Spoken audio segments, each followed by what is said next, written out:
یو ورور راته لیکلي د شته حالاتو ډېر ناامیده کړی یم. ګوره د ژوند په لارو کې به هیڅکله هم ناامیده نه شي که دا خبره په یاد ولري چې الله تعالی الحکیم ذات دی.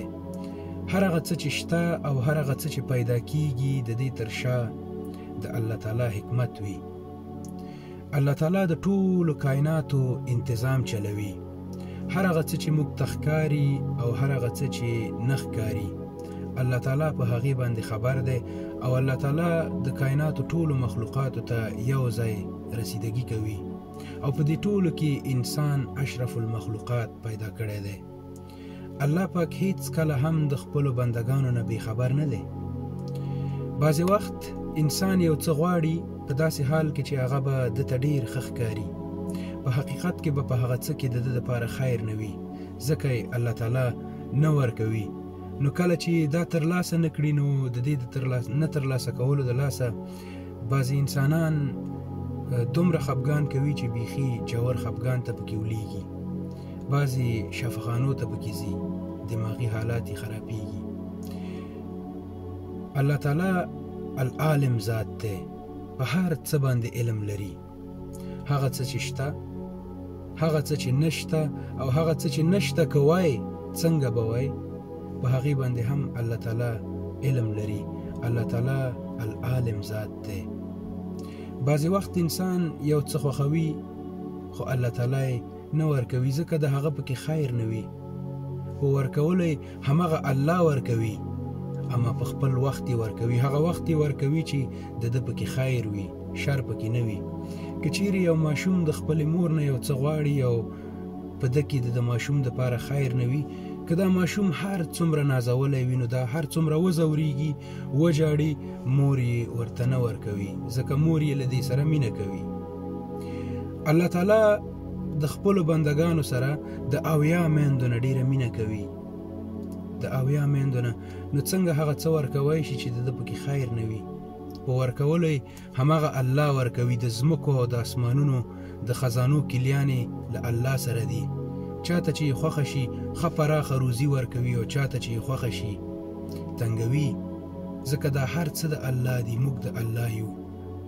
هغه چاته چې په دنیا کې ورنکي په آخرت کې حتما ورکوي که هغه عبادت گزار وي، هغه د الله تعالی بندگی کوي، هغه د الله تعالی وحدانیت او پیغمبر صلی الله علیه وسلم مني، نو هغه ته به خامخا ورکوي. که دلته یې ورنکي نو هلته یې حتما ورکوي. الله تعالی الولی ذات دی. الله تعالی د مؤمنانو ملګری دی. الله پاک انسانان اشرف المخلوقات پیدا کړي. دا هیڅ امکان نه لري چې الله د خپل کم بنده نه ناخبر وي، د هغه په حالاتو باندې خبر نه وي، د هغه د مشکلاتو نه خبر نه وي، د هغه په ژوند باندې خبر نه وي. دا هیڅ امکان نه لري. الله تعالی په هر څه باندې عالم دی او هر هغه څه چې زموږ په ژوند کې له موږ سره مخ کیږي یا موږ ورسره مخ کیږو په هغې کې د الله تعالی خپل حکمت وي. که هغه خوشحالي یا خفګان، درد، غم، ښه خبر، بد خبر، هر څه وي د هغې تر شا یو حکمت وي. یو نه یو وخت په ژوند کې موږ په دې باندې خامخا پوهېږو، هو هغه شی چې مې هغه وخت ترلاسه نه کړی ما سره داسې وشول، په دې کې دغه خبره وه، دغه شي کې زما خیر و، دغه کې نه و. په دې ډېر وروسته انسان پوهېږي. صبر ولرئ. الله تعالی هیڅکله هم صبر کوونکي یوازې نه دي پرېښي او نه یې پرېږدي. الله تعالی د صبر کوونکو ملګری دی. الله تعالی فرمایي ای زما بندګانو، که تاسې ته په ژوند کې مشکلات راشي یا تاسې د مشکلاتو سره مخ شئ نو لاره یې هم زه درته درښیم. په صبر او لمانځه سره د الله تعالی نه مرسته وغواړئ، دعا وکئ. الله تعالی فرمایي کله چې زما بندگان ما یادوي یا د ما نه دعا غواړي زه هغوی اورم، د هغوی دعا قبلوم. نو دوی ته پکار ده چې دوی هم زما بندگی وکړي او زما خبره ومني. که غواړئ چې په ژوند کې حقیقي خوشحالي ولرئ، د زړه سکون ولرئ، ژوند د ژوند په څیر تیر کړئ، نو د هر هغه څه نه ځان وساتئ هغه څه چې الله تعالی حرام کړي. هر هغه څه چې الله تعالی حرام کړي او انسانان یې په دنیا کې ترسره کوي هغه نشي خوشحالېدلی. که هغه هر څه ولري بیا هم سکون نه لري، نشي خوشحالېدی، خپل ژوند نه خوند نشي اخیستی، ځکه هغه څه کوي چې د هغه خالق په هغې باندې منې کړي، او الله تعالی دا ځکه منې کړي چې د انسانانو پکې خیر نشته. هر هغه حکم چې ماتیږي انسان به خفه کیږي، هر هغه حکم د الله چې ماتیږي انسان به ډیفینیټیو خفه کیږي.